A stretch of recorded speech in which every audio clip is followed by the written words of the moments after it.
tous et bienvenue à l'émission cette semaine dans d'Entrée. Chloé Lemont à l'animation aujourd'hui. Durant cette émission, nous reviendrons sur des nouvelles marquantes de la dernière semaine. Donc, notre actualité cette semaine.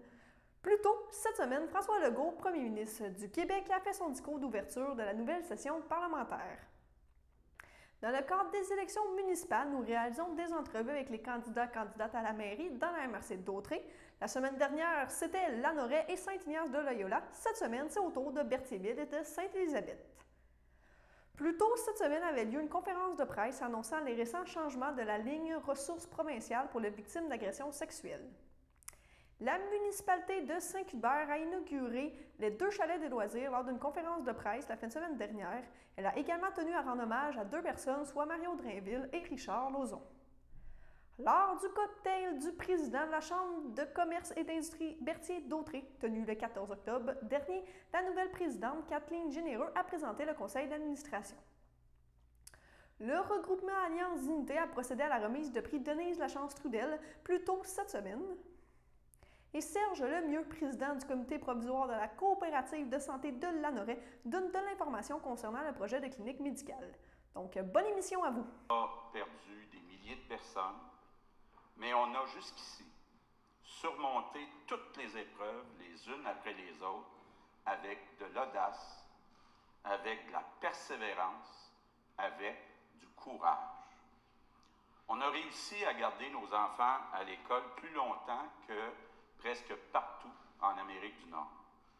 On a réussi à continuer à soigner nos malades. On a réussi à vacciner notre population dans une proportion plus grande que la majorité des nations dans le monde. Et grâce à cette vaccination, on a réussi à libérer les Québécois d'une bonne partie des restrictions sanitaires. On a aussi réussi à garder notre économie ouverte. Les Québécois sont actuellement au travail. En fait, le Québec est en train de retrouver une croissance plus élevée que dans le reste du Canada. Et on le fait en gardant un contrôle serré sur nos finances publiques qui restent saines et solides. Bien sûr, une grande partie de ces réussites vient de nos travailleurs de la santé, des travailleurs de première ligne, de nos experts en santé publique, des employés de l'État, des élus, mais la plus grande part du mérite revient aux Québécois eux-mêmes, à leur résistance, à leur solidarité, à leur sagesse. Merci aux Québécois. Que les Québécois ne veulent pas qu'on retourne en arrière avant la pandémie. Ils veulent qu'on consolide les avancées qu'on a faites.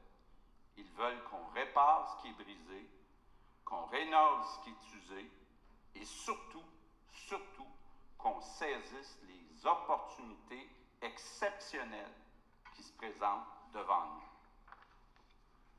Dans mon discours d'ouverture de 2018, j'ai dit que notre adversaire, c'était la peur du changement, la peur d'échouer.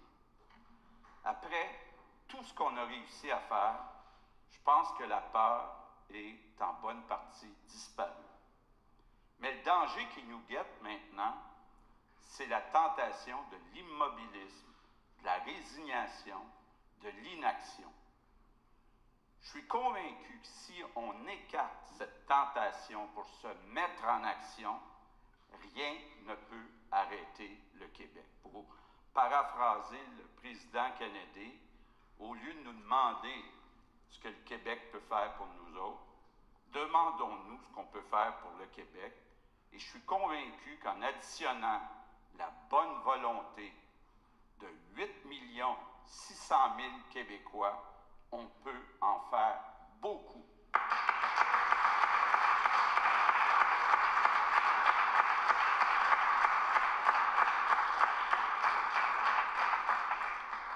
La bataille de notre vie, cette longue bataille qu'on a livrée au virus, n'est pas encore finie. Il va falloir rester vigilant faire preuve de prudence, de prévoyance. Mais je suis plus confiant que jamais depuis le début de la pandémie que le pire est derrière nous et je suis convaincu que c'est le temps maintenant pour le Québec de se projeter dans l'avenir.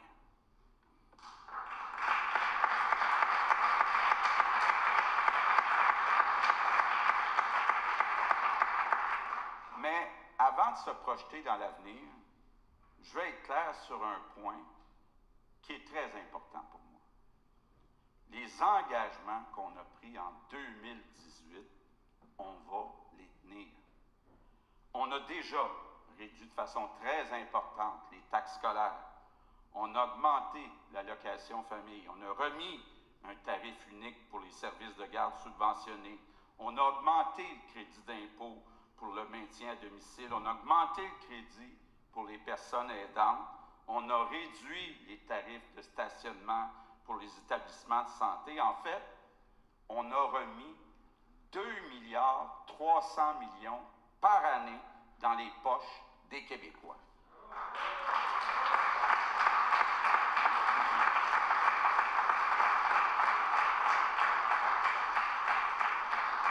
Et je pourrais continuer sur les autres promesses. Vous avez vu comme moi, les experts sont d'accord. Jamais un gouvernement a autant respecté ses promesses électorales et on va finir le travail.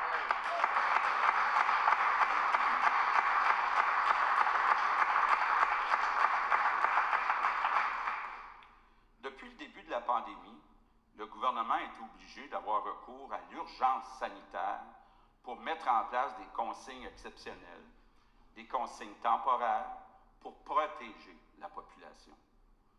Je vous annonce qu'on va lever cette urgence sanitaire après la vaccination des enfants de 5 à 11 ans. Évidemment, on n'est jamais à l'abri des surprises avec la pandémie, mais si tout va bien, cette vaccination devrait être terminée au début de 2022. Puis la pandémie a révélé à quel point l'accès à Internet haute vitesse était devenu vraiment indispensable. Qu'on pense au télétravail, l'école à distance, la télémédecine, les achats en ligne et tous les services qui sont accessibles seulement par Internet, je pense qu'on a achevé avec la pandémie de faire la démonstration qu'Internet haute vitesse, c'est un service essentiel dans toutes les régions du Québec.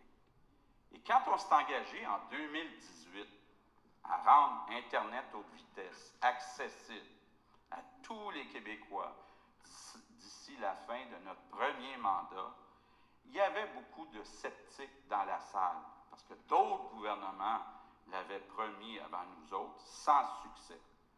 Je dois avouer qu'au début, on s'est heurté à beaucoup d'obstacles. On a rencontré les entreprises de télécom, puis je vous annonce qu'on va y arriver. On va avoir Internet haute vitesse dans toutes les régions du Québec d'ici la fin de notre mandat.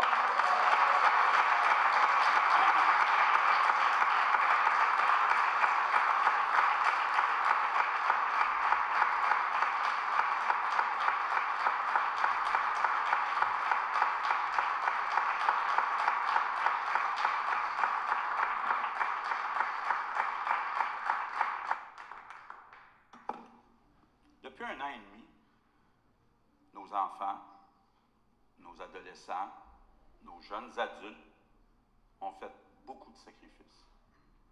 Ils ont été admirables, solidaires, disciplinés.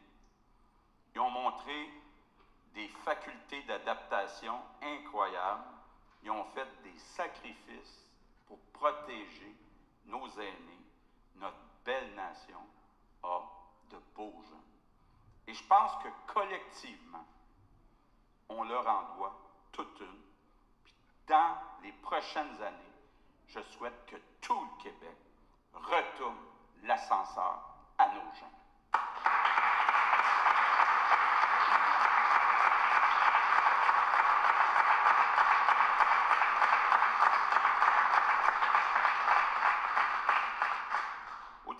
mandat, je le disais tantôt, on a éliminé pour les tarifs de garderie la taxe qui pigeait des milliers de dollars dans les poches des familles de la classe moyenne. On a ramené les tarifs à 8,50 $ pour tout le monde.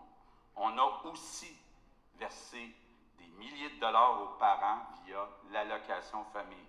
On a augmenté le soutien aux enfants handicapés. On a créé des places en service de garde, mais on doit aller plus loin.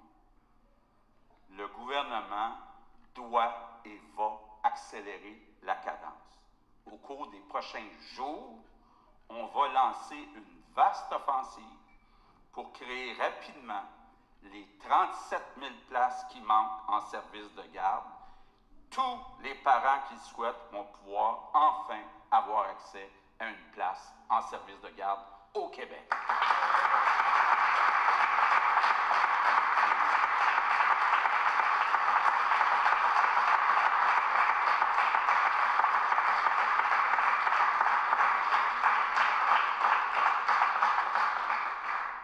Mais on a aussi un défi pour recruter des éducatrices en service de garde. Vous l'avez vu, M. le Président, on a donné des augmentations de salaire de 12 à 17 % et on continue les négociations pour que les éducatrices soient reconnues à la hauteur de leurs responsabilités, qui sont tellement importantes parce qu'ils s'occupent de ce qu'on a de plus important, nos enfants. On regarde aussi la possibilité d'augmenter les crédits d'impôt pour les parents qui utilisent les services de garde non subventionnés. Depuis 3 ans, on a fait beaucoup de changements en éducation. On a mis en place le programme Agir tôt pour dépister très tôt les troubles d'apprentissage chez les enfants. On a augmenté de façon importante le nombre d'orthophonistes, de spécialistes pour aider les enfants qui ont des difficultés d'apprentissage. On a accéléré les maternelles 4 ans qui sont en forte demande chez les parents. On a commencé à construire des nouvelles écoles plus lumineuses. Donc, il y a eu en éducation beaucoup d'actions, puis est arrivée la pandémie.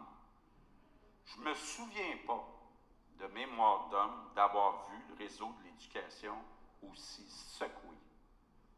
Les élèves, les parents, les enseignants, le personnel de soutien, les directions ont eu à s'adapter continuellement. Mais quand je regarde les résultats, on est passé au travers de la tempête, puis avec les enseignants, avec tout le milieu de l'éducation, on a réussi à sauver l'année scolaire de nos enfants québécois. Quelle fierté! Mon enfance, c'est qu'à Berthierville, il y avait une vie tellement dynamique. Mon père était dans le club optimiste. Il y avait le club Lyon, le club Richelieu. Il y avait des tournois de hockey. La vie qu'il y avait au centre-ville à Berthier, il y avait un cinéma, il y avait des restos où on se réunissait, et on avait des petites soirées. Donc, je dirais que la vie en général à Berthierville, quand j'étais jeune, était vraiment... J'en parle à mes filles des fois, puis elles sont jalouses de savoir que quand j'étais jeune, que Berthierville était grouillant, puis était vraiment pour les enfants, c'était merveilleux. Chaque saison était... rempli d'activités et d'occasions, disons, de s'épanouir. OK, parfait. D'année en année, hein, ça fait 20 ans, 25 ans, 20 ans que j'habite Berthier, mais j'ai été élevé à Sainte-Geneviève-de-Berthier. Donc, pour moi, Berthierville, c'est ma ville. J'ai décidé d'enseigner à Berthier. J'ai décidé d'avoir un commerce à Berthier. J'aurais pu aller ailleurs. On avait des propositions, mais nous, la microbrasserie, au départ, on l'a appelée microbrasserie Berthierville. Moi, je suis attaché à la ville de Berthierville. Depuis des années, je me fais dire, tantôt, il n'y a pas plus tard qu'une demi-heure, je me suis fait dire que la ville était à l'agonie ou presque. Je ne suis pas là pour blâmer personne. Moi, je suis là pour regarder vers l'avant. Donc, moi, mon plan politique, c'est que je veux faire... En fait, je vais avoir besoin... J'ai tellement de projets et tellement d'idées puis de trucs à à apporter que je crois que ça peut se faire sur un horizon, disons, de 8 ans, 10 ans. Je dirais que c'est un horizon 2030, c'est de transformer la ville, puis c'est de la faire revivre, lui donner une couleur, lui donner une fierté, puis que les gens de Berthier, au lieu de se dire qu'il n'y a rien à Berthier, puis d'aller à Joliette, au lieu de se dire qu'il n'y a rien à Berthier, d'aller à Trois-Rivières, d'aller à Sorel, d'aller à Montréal, bien que même que les gens d'ailleurs se disent « Hey, va à Berthier, il y a quelque chose qui se passe ». Je parlais de ma jeunesse tantôt. Les repas, les soirées, les voyages qu'on faisait avec mes parents, ma sœur, mes 2 frères, on était une famille tissée serrée. Et lors des soupers qui étaient organisés de façon un peu plus solennelle les samedis soirs, on pouvait là, échanger sur un paquet de sujets de l'actualité et autres. Je voudrais offrir à la population pour encore les 4 prochaines années de les représenter, de bien les représenter sur tous les comités, autant au niveau des divers paliers de gouvernement et les défendre. Je voudrais aussi que j'offre aux gens, en fait, de m'assurer à veiller à la saine gestion des fonds publics tout en respectant la capacité financière de payer des citoyens.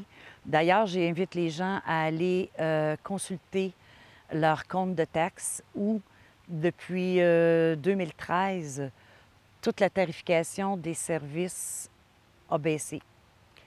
J'offre aux gens aussi de continuer à accroître la richesse de notre ville. De 2013 à aujourd'hui, la richesse foncière a augmenté de 119 millions. Je vais continuer à solliciter les investisseurs, les promoteurs pour qui viennent dans la ville de Berthierville. Je veux aussi, pour les gens, leur offrir une ville paisible et sécuritaire. Et à travers tout ça, je veux être la personne qui va être là pour eux, qui va être à l'écoute de la population, une femme engagée, une femme déterminée, avec tout le bagage que j'ai pu accumuler au cours de mes années antérieures, que ce soit... Moi, mes souvenirs, c'est m'amuser avec les gens, avoir eu du plaisir à jouer des sports avec les gens, puis aider les gens, souvent. C'était ça mon but premier. Moi, à la sortie du cégep, j'avais été engagé par une firme de syndic de faillite qui aujourd'hui s'appelle Raymond Chabot. Fait que j'ai administré des faillites pendant 3 ans et demi dans cette gestion-là, ce qui m'a donné une belle expérience pour ce que je fais aujourd'hui. J'ai vu les mauvais côtés de ce qui est arrivé aux entreprises qui, malheureusement, ont fait faillite. Effectivement. Pour aujourd'hui dire, bien, profiter de cette expérience-là pour ne pas que ça s'implique, ça l'arrive, pour administrer d'une meilleure façon. Exact. Comme l'été, ça peut être autant au niveau des sports. Si vraiment il y a du baseball, du tennis, du volleyball, comme l'hiver, j'aime bien ça aussi, le hockey, là-dessus. J'aime bien aussi faire des voyages, des fois aussi avec ça. OK, parfait. Puis justement, si le temps et l'argent n'étaient pas un problème, quel loisir vous feriez? Si l'argent, je jouerais plus souvent à des activités sportives comme moi, au niveau du cégep, j'ai été souvent impliqué dans les sports comme le volleyball de compétition. OK. Fait que j'ai bien aimé ce sport-là. Aujourd'hui, je le jouerais amicalement pour le plaisir, mais c'est un sport qui me revient plus que les autres. OK. Tout le monde est susceptible de subir de la violence sexuelle au cours de sa vie. Et toute personne doit être en mesure de pouvoir trouver de l'aide facilement au moment même où elle en a besoin. Nous allons maintenant vous partager notre annonce et vous allez pouvoir suivre avec nous sur l'écran, sur le PowerPoint qui va être montré maintenant. Alors aujourd'hui, nous sommes vraiment très fiers, notre équipe est très fière de vous présenter sa nouvelle identité. Commençons par parler de notre nouveau logo, InfoAid Violence sexuelle ou Sexual Violence Helpline. Vous ne pouvez pas imaginer les heures de discussion et d'échange que nous avons eues pour enfin arriver à trouver ce nom, dont je suis très fière et que je trouve représente bien le travail que nous faisons. Alors, permettez-moi tout d'abord de vous donner un sens à notre nouveau logo. Premièrement, les parenthèses sont bien significatives dans notre logo car elles font référence à la possibilité de prendre une pause, de pouvoir s'arrêter, de se déposer, de pouvoir discuter dans un environnement privé. Les deux couleurs principales ont également été choisies avec soin. Premièrement, orange.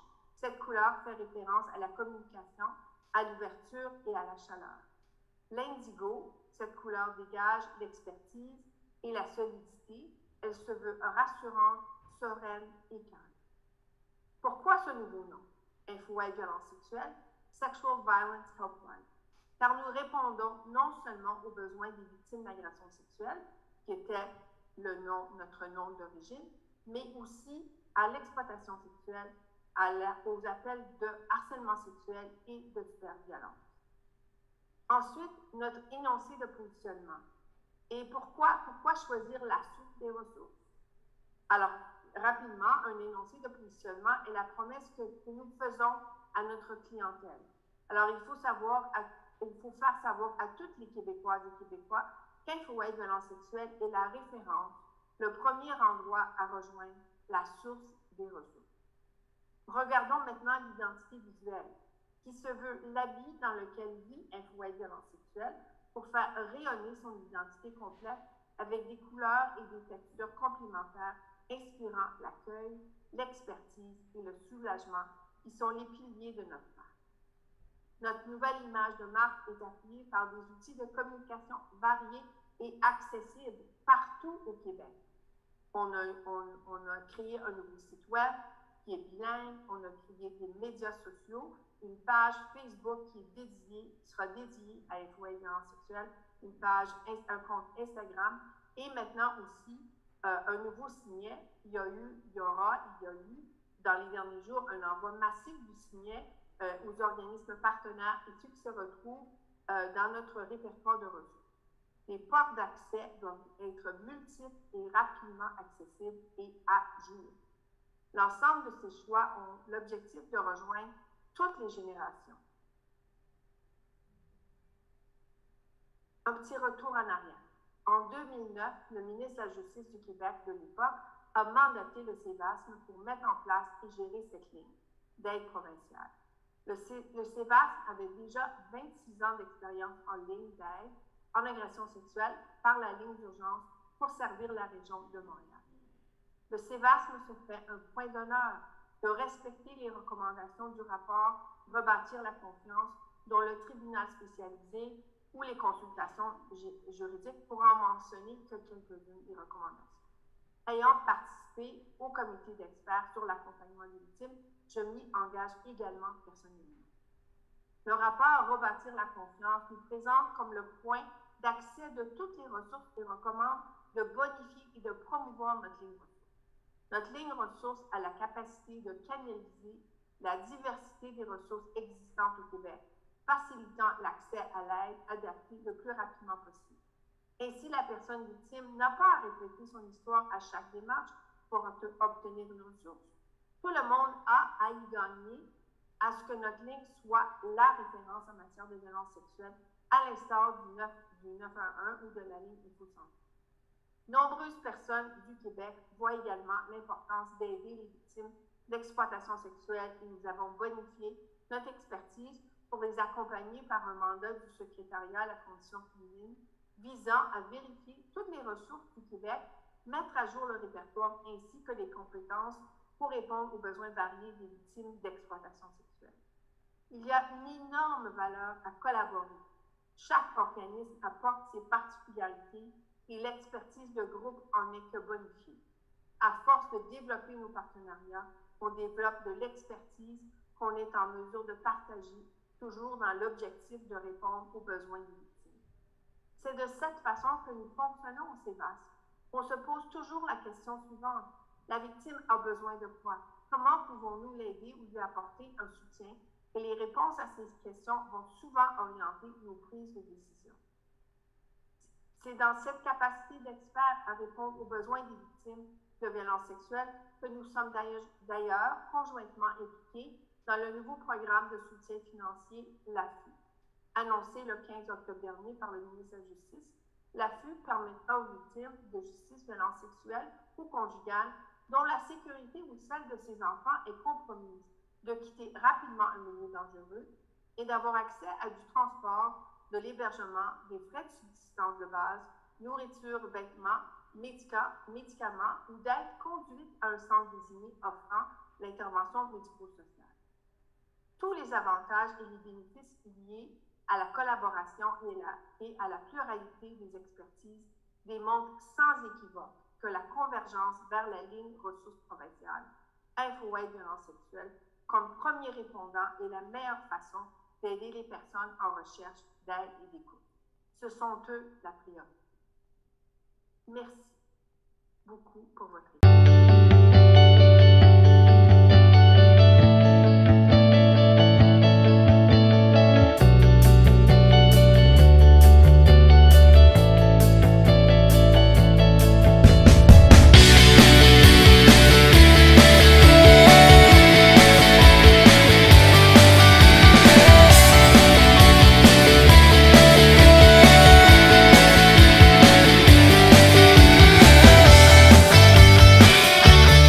Il me fait grandement plaisir de vous présenter officiellement les travaux d'aménagement réalisés au parc municipal au cours des 2 dernières années. D'abord, grâce à la participation financière de la MRC de Dautrey, dans le cadre du programme d'aide aux collectivités rurales qui couvre 60 des frais admissibles, la municipalité a procédé à l'aménagement de jeux d'eau et à l'ajout de modules de jeux pour les enfants. Comme vous le constatez, ces équipements ont été installés à proximité des 2 chalets des loisirs, soit sur le site qui accueille actuellement la patinoire, les terrains de tennis, de soccer et de volley-ball. Ce lieu se trouve au cœur du village et des quartiers résidentiels, là où les jeunes familles s'établissent en grand nombre. De plus, dans le cadre du programme d'infrastructure municipale Amis des aînés, le ministère des Affaires municipales et de l'Habitation a financé 80 des frais admissibles d'un projet d'aménagement de sentiers pédestres menant à une aire de repos aux abords de la rivière du Chicot avec table à pique-nique, bancs et chaises longues, ce qui permet d'en faire un lieu de rencontre et de socialisation. Le kiosque permet de se mettre à l'abri du soleil et des intempéries, est aussi un endroit parfait pour la lecture et la détente. De nouveaux mobiliers urbains ont été installés, de même que des appareils d'entraînement. Des panneaux d'interprétation sur la faune, la flore et l'histoire du parc municipal et de la rivière Chicot se trouvent le long de ce sentier. Nous sommes extrêmement fiers de ces réalisations. Nous sommes aussi très reconnaissants envers les personnes qui, depuis de nombreuses années, soit depuis les années 70, se sont investies dans le développement des infrastructures et dans le déploiement des activités sportives et de loisirs à Saint-Cuthbert. Là, je vais sortir du texte. Je vais vous parler un petit peu d'un projet que j'aurais aimé mener à terme. Ça aurait été un toit sur la patinoire, une dalle neuve, mettons, qui aurait pu être faite. On a déposé une demande au ministère de l'Éducation, excusez-moi, et puis on a été accepté. Notre projet a été retenu. Alors, on a une subvention de 805 000 $ qui actuellement est là pour la réalisation du projet. J'ai malheureusement manqué de temps dans mon mandat pour faire cette réalisation-là, mais ce qui est le fun, par exemple, heureusement, d'un autre sens, c'est que le prochain conseil, lui, va en avoir du temps justement pour faire la réalisation de ce projet-là. On est allé visiter, Nathalie, Gérald et moi, on est allé visiter Saint-Thomas-de-Joliette il y a à peu près 1 mois et demi. J'ai posé la question à M. Marc Corriveau, maire de Laplace, maire sortant de Laplace. Je lui ai demandé pour voir si c'était utilisé ces installations-là. Puis il m'a dit, à chaque jour, il y a des jeunes, il y a des gens qui viennent en dessous du toit de la patinoire, en fait, sur la patinoire. C'est soit la patinoire qui est faite pour l'hiver, c'est soit le camp de jour qui est fait aussi pendant l'été. Il y a des jeunes, quand on est allé, nous autres, qui jouent au ballon. En tout cas, c'est super intéressant et je souhaite à la municipalité de pouvoir réaliser ce projet-là dans les années futures pour permettre à la population, justement, de bénéficier. Que ça soit, tu sais, je regarde Sylvain, Muriel, bon Jacques, Carl aussi qui est là. Quand vous organisez, c'est-à-dire la compétition de poche, de jeux de poche là, au mois de septembre, fin septembre, bien, tu sais, vous le faites avec le plus grand bonheur, puis vous y mettez beaucoup d'énergie et de cœur. Mais une semaine avant l'événement, vous vous posez toujours la question, vas-tu faire beau? Alors, quand tu as un toit, bien, s'il fait beau, bien, tu le fais dehors, puis quand il ne fait pas beau, bien, tu t'en vas à l'intérieur avec tes jeux, puis tu fais ces réalisations-là, ce projet-là, cette activité-là, c'est-à-dire.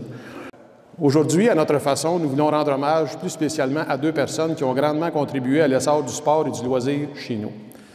Alors, nous dévoilons officiellement le nom de nos 2 chalets des loisirs, le vieux chalet qu'on appelle tout le temps, et le chalet neuf, mais là, ça va être fini, là, on va lui donner des noms. Alors, comme on a l'habitude de les distinguer.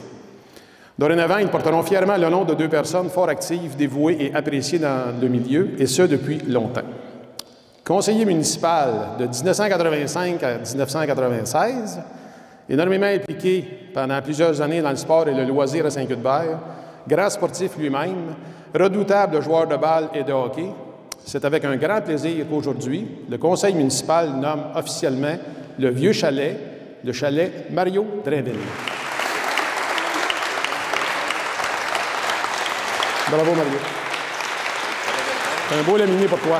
Directeur général et secrétaire trésorier à la municipalité de Saint-Cuthbert pendant 39 ans. Également sportif et toujours aussi présent dans les vies sociales et communautaires, nous nommons le chalet neuf, le pavillon Richard Lauzon.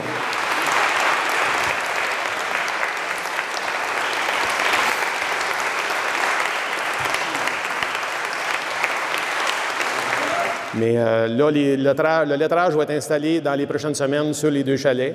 Fait que ça nous fait plaisir, ça nous fait grand plaisir. Le conseil municipal, en tout cas, on a travaillé là-dessus. Ça fait des mois et des mois qu'on en parlait. On voulait réaliser ça, on voulait faire ça avant la fin du mandat, de notre mandat. Il y a certains membres, Gérald quitte en même temps que moi. Il y a Yvon aussi qui quitte. Fait que on voulait faire ça, tu sais. Je pense qu'on était content de partager ça avec vous autres. Donc, comme il s'agit de ma dernière intervention à titre de président de la Chambre de commerce, ça fait quelques années que je suis à la Chambre de commerce. Ça fait près de 8 ans. J'ai été 7 ans dans le conseil d'administration, comité exécutif. Point de vue plus personnel et professionnel fait en sorte que je dois prendre plus de temps à la maison. C'est la raison que j'ai pris une décision de ne pas me représenter à titre de président de la Chambre de commerce pour le moment. Donc, je vous présente la nouvelle présidente, Mme Kathleen Généreux, qui va pouvoir vous présenter son conseil d'administration. Donc, bonjour à tous. Merci de vous être déplacés. Donc, c'est très apprécié. Un retour à la normale en présentiel. On est content de vous voir. Et je suis moi-même très fière de pouvoir représenter la Chambre de commerce maintenant à titre de présidente. Je suis honorée de pouvoir poursuivre le travail de mon prédécesseur, Steve Piché, que je souhaite remercier pour son dévouement, son leadership et ses interventions. Surtout dans le contexte des derniers mois qui ont amené leur lot de défis pour la Chambre de commerce. Donc, un grand merci à Steve pour sa persévérance. J'ai beaucoup appris de lui, aussi de Jean-François Laporte, qui était président au moment de mon arrivée au niveau du CA. Donc, je tiens là, à vous rassurer que je ferai en sorte de poursuivre vos ambitions, que ce soit pour la Chambre, nos membres et notre région. Je tiens aussi à remercier mes collègues membres du CA, plusieurs sont présents ce soir, qui m'ont promu à ce poste. J'apprécie beaucoup votre confiance et je ferai tout en mon pouvoir là, afin de relever ce défi. Je m'assurerai que tous ensemble, nous répondons aux attentes là, des membres de la Chambre de commerce et que nous atteignons nos buts. Donc, sans plus tarder, voici la présentation des membres du CA 2021-2022. À la vice-présidence, Caroline Ouellette de Pratique RH. Toujours à la vice-présidence, malheureusement absent ce soir, Jimmy Mondor du groupe Mondor. Donc, quand même. À titre de trésorier, absent ce soir aussi, Éric Fortier, directeur de la Caisse d'Autrey. Dans le rôle de secrétaire, Vanessa Sylvestre des entreprises EBI, qui est absente aussi, je ne l'ai pas vue, je crois. Donc, merci quand même. Ainsi que tous les administrateurs, donc, bien entendu, Michael Belrose de la SADC, Philippe Denis des entreprises Philippe Denis, Maître Madeleine Laporte de Laporte et Associés notaire qui est absente ce soir, Olivier Minot de la Galerie d'art Le Berthelet et Steve Piché, président ex officio de Express Mondart. Je tiens aussi à souligner l'implication de 2 autres personnes, soit Annick Bélanger et Guillaume Narbonne, qui ont quitté leur fonction d'administrateur puisqu'ils sont appelés à relever d'autres défis professionnels. Donc, je leur souhaite beaucoup de succès dans leurs entreprises respectives, soit le Desines Berthierville et ULM Québec, où nous sommes aujourd'hui. Donc, et je les remercie bien sûr pour toute leur implication dans la CCIBA, leurs idées, leurs apports et tout le temps investi là, afin de dynamiser notre belle région. Pour ce qui est de ma vision à moi, soyez assurés, chers membres, que le maillage entre entreprises, le partenariat entre les membres de la Chambre, le dynamisme économique de notre région d'Autrey, ainsi que la relance économique seront des enjeux très importants, non seulement pour moi, mais pour le CA aussi. Nous ferons donc en sorte de vous présenter des événements, des initiatives et des partenariats entre certains acteurs socio-économiques de notre région. Puis tout ça fera en sorte, en fait, de promouvoir ces valeurs que je viens de vous nommer. Donc, c'est ainsi que je souhaite vous présenter certains de nos projets en cours, tels que la poursuite du comité tactique de relance économique, dont plusieurs ici présents font partie. Donc, ce comité-là, en fait, il œuvre au bénéfice des entreprises de la MRC de Dautrey. Et ça permet, en fait, de regrouper plusieurs organismes dans le même but. Donc, pour les nommer, on a la Ville de Lavaltrie, le regroupement des gens d'affaires de Lavaltrie, la Chambre de commerce de Brandon, la SADC, Développement économique d'Autrey et nous-mêmes, la Chambre de commerce Berthier-d'Autrey. Donc, ce comité, ça démontre effectivement le travail qui est fait de pair avec les autres organismes afin d'unir nos forces, nos idées et nos ressources. En deuxième lieu, je tiens à vous informer en primeur, de la publication prochaine de notre revue. Donc, je vais dévoiler le petit drap. Oui, je ne peux pas tomber ça. Bon, en tout cas. Prise 2. Et voilà. Voici mon vice-président. Donc, l'info CCIBA, qui devrait paraître, selon nous, environ 4 à 6 fois par année. Et puis, sa mission, en fait, c'est de promouvoir le développement économique de la MRC de Dautrey, puis de favoriser l'achat local en faisant connaître, bien sûr, les gens d'affaires de notre région. Donc, ça va être vraiment un magazine qui va être distribué en premier lieu à l'ensemble de la communauté. Donc, on vous invite, bien sûr, à en faire la lecture. Puis, si vous désirez aussi faire partie du magazine, tout simplement nous contacter. C'est vraiment fait pour, justement, mettre de l'avant nos entrepreneurs. Ensuite, bien sûr, nous aurons aussi plusieurs dîners-conférences qui devraient avoir lieu au courant de l'année. On vous tiendra au courant, bien sûr, des conférenciers en temps et lieu. Il devrait y avoir aussi d'autres formes d'événements, comme par exemple les soirées mises en lumière qui vont remplacer la soirée hommage. Donc, une autre primeur aujourd'hui. Vous allez avoir la chance, en tant qu'entrepreneur, de nommer, de mettre en lumière, en fait, soit un mentor, un employé clé, un client, un fournisseur. En fait, bref, n'importe qui a une importance pour vous ou pour votre entreprise. Donc, on vous invite à nous en faire part, puis on va s'assurer, en fait, de donner la visibilité à ces gens-là. C'est vraiment une forme de remerciement. Puis, il n'y a pas de limite, là, comme je vous dis, c'est vraiment des gens qui ont fait la différence pour vous. Ensuite de ça, il va y avoir aussi d'autres événements un peu plus traditionnels si, bien sûr, les mesures liées à la COVID nous permettent de les faire, comme le souper entrepreneur, le Bertie Brou, le défi entreprise, qui sont des événements bien connus des membres de la Chambre. Espérons-le, pourront peut-être avoir lieu cette année. Nous allons aussi souligner le 120e anniversaire de la Chambre de commerce. Donc, en 2022, pour ceux qui n'étaient pas au courant, nous allons fêter notre 120e et ça concorde aussi avec le 350e de la ville de Berthierville. Donc, on vous réserve des petites surprises par rapport à ça. Donc, En terminant, j'ai beaucoup parlé quand même, merci de votre attention. Je tiens à vous remercier encore une fois de votre présence et je vous invite à suivre notre page Facebook pour les annonces des événements un petit peu plus en détail au courant de l'année. La table de concertation Alliance Dignité a été formée en 1998. Elle regroupe des organismes de Berthier qui luttent chacun à leur manière contre la pauvreté. Comme son nom l'indique, les groupes membres de la table veulent travailler ensemble, en alliance, dans le but de promouvoir le respect de la dignité des personnes appauvries, d'où le nom Alliance Dignité. Les organismes qui font partie de la table sont l'Envol, la Maison de la Famille aux 80, la Société Saint-Vincent-de-Paul, le Centre d'action bénévole d'Autrey, le CLSC, le groupe d'entraide en toute amitié, le groupe Déclic et le travail de rue et Place Jeunesse. Je les ai mis par ordre alphabétique. Alliance Dignité a entrepris depuis près de 10 ans une réflexion pour aider ses membres à approfondir et améliorer leur travail de lutte à la pauvreté. Dans ce but, nous avons profité de formations sur ce que des chercheurs appellent le développement du pouvoir d'agir. En anglais, c'est plus connu, c'est empowerment. Celui-ci se définit comme la possibilité concrète pour des personnes ou des collectivités d'exercer un plus grand contrôle sur ce qui est important pour elles, leurs proches ou la collectivité à laquelle ils s'identifient. C'est dans cet esprit que nous remettrons aujourd'hui pour la 8e année le prix Denise Lachance-Trudel pour souligner la contribution de personnes qui ont développé leur pouvoir d'agir individuel et collectif.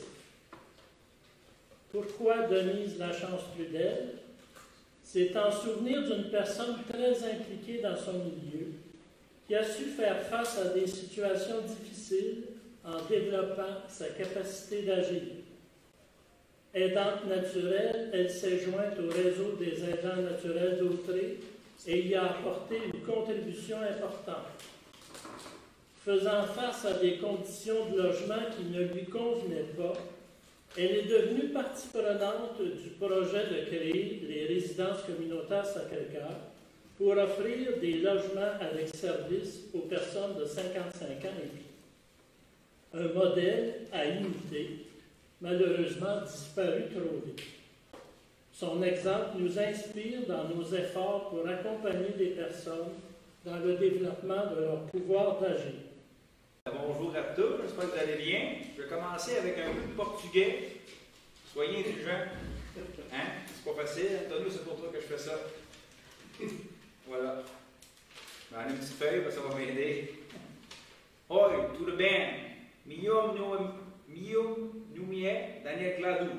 Hoje o Centro Juvenil tem orgulho de apresentar o prêmio Antônio Makengo. On va continuer en français, si vous voulez bien. Antonio, ça fait 1 an qu'il fréquente la Maison des gens. Quand il est arrivé, écoute, il parle portugais, il parle espagnol, il parle anglais et il parle le français aussi. Apprendre le français, on sait que c'est pas facile. Il parle très bien, il vient faire l'aide aux devoirs à la Maison des gens. Il est toujours souriant, Antonio, peu importe que ce soit l'hiver, l'été, l'automne, ainsi de suite, le printemps. Il nous a aidé à déménager à Saint-Barthélemy dans la maison, il a fait des boîtes avec nous. Quelqu'un qui est déjà impliqué, malgré la barrière de la langue. Donc, c'est pour ça qu'on voulait remettre le prix Denise Lachance-Trudel. C'est quand même la capacité du développement d'agir, la capacité d'apprendre une nouvelle langue, la capacité de faire face à l'hiver québécois. On a amené faire la raquette, puis écoute, il est venu faire la raquette avec nous. Il est toujours prêt, il est toujours willing. C'est un grand sportif, il joue au soccer, averti ici. On a aidé à payer l'inscription. Et puis il a joué tout l'été, il s'est fait des amis comme ça. Que, pour tout l'ensemble de l'œuvre, je dirais, je remets le prix Denise Lachance-Trudel à Antonio Makengo. Allez, Antonio.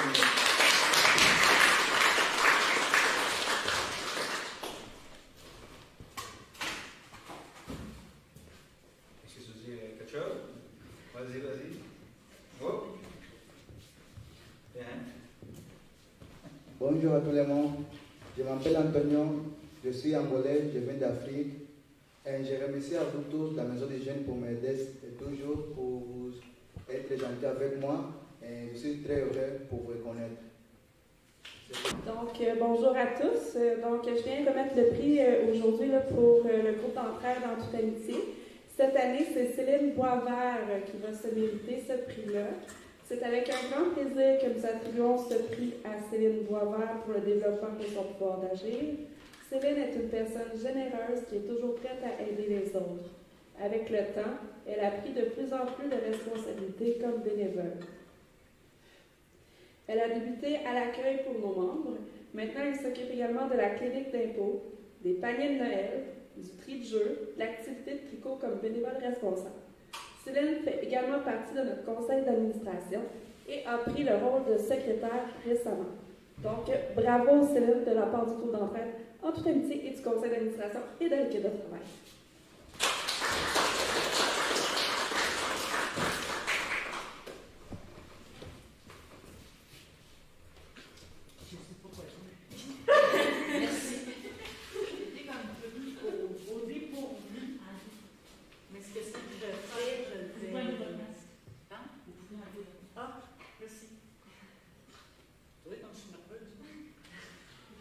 Je le fais parce que j'aime ça, puis ça m'aide autant que je peux aider les autres, fait que ça me fait plaisir.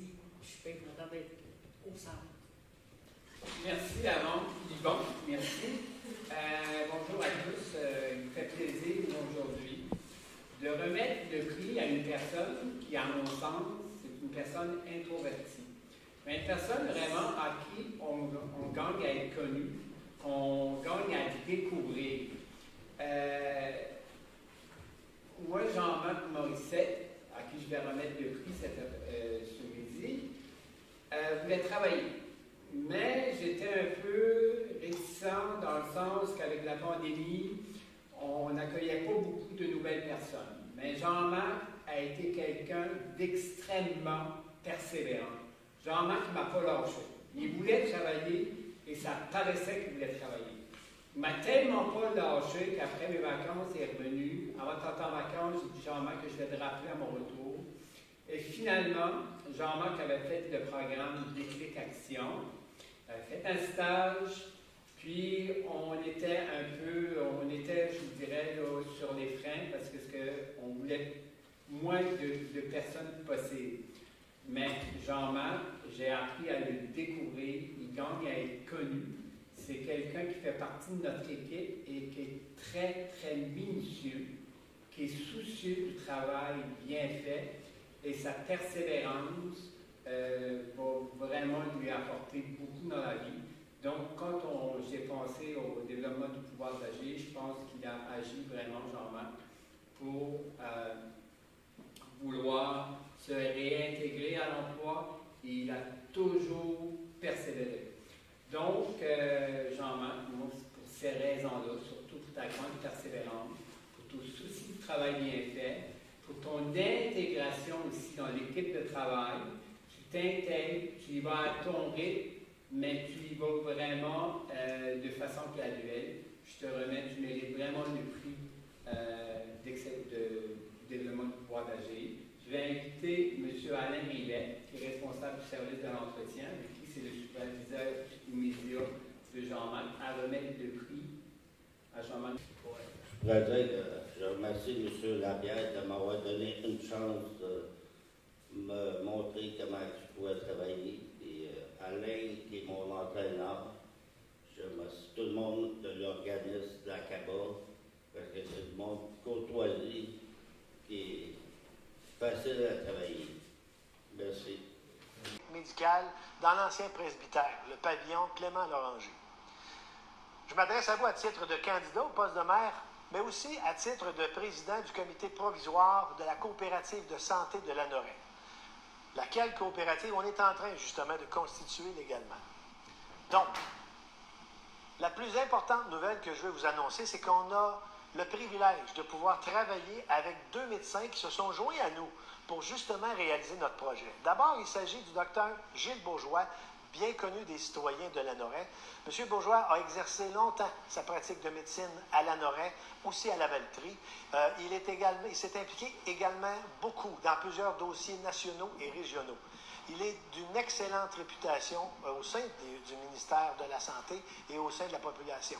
Alors, on est bien content de savoir qu'il va nous aider pour réaliser ce projet-là. Autre médecin à nous aider aussi, le docteur Jamal Serrar, un autre résident de Lanoraie et un urgentologue de bonne réputation, d'excellente réputation au Québec.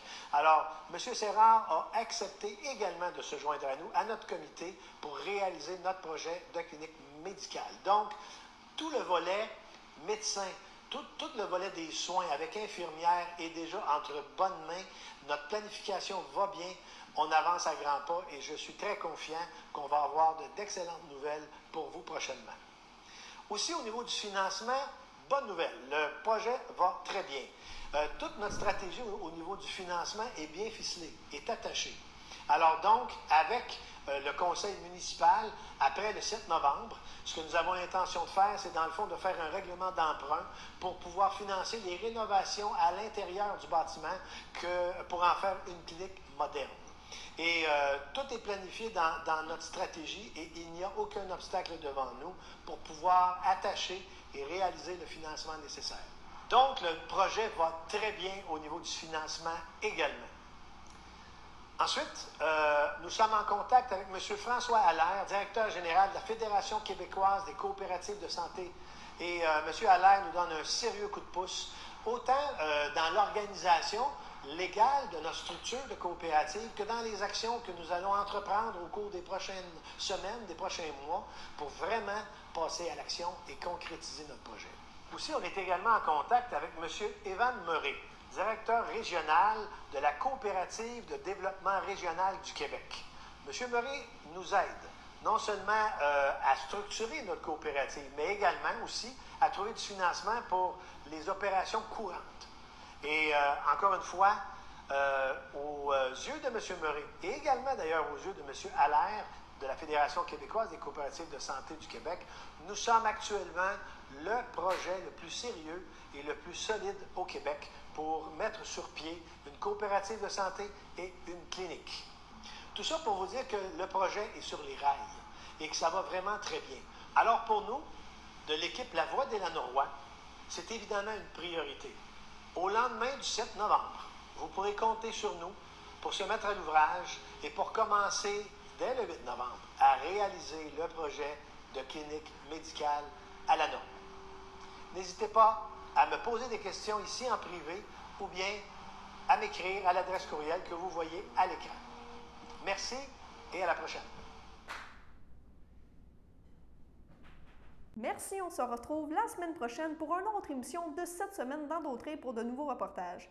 Ne manquez pas nos bulletins de nouvelles tous les jours à compter de 18h et en reprise à 12h30. Sur ce, bonne semaine à toutes et à tous!